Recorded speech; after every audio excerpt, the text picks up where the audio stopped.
Shima mana nziza watubereye umufasha, ungorane twahuye nazo abikuzura bikwiye.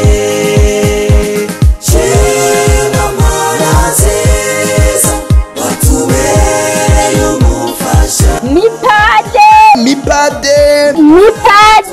Microfinance Mipade.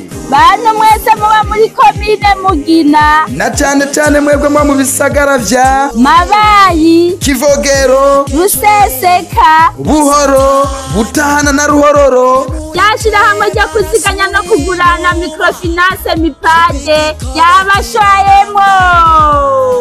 Nyuma yo kumara amezi 5 Microfinance Mipade itanguca ibikorwa vyayo byo kuziganya no kugurana mu gisagara ca Mabayi Kwigenekereza ryandwi uku kwezi kwa Kigarama uyu mwaka wa 2025. Microfinance Mipade izokugura ku mugaragaro iryo shami ryayo yo ngaho nyene Mabayi centre.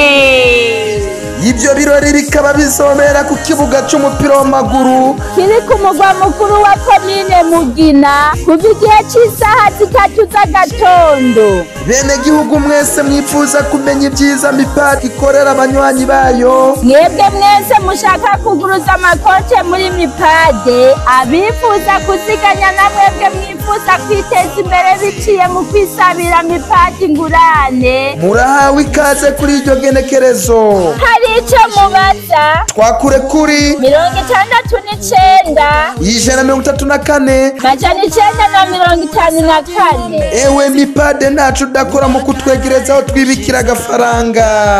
Hamwe na Mipade Ziganya, ugurane, witeze imbere.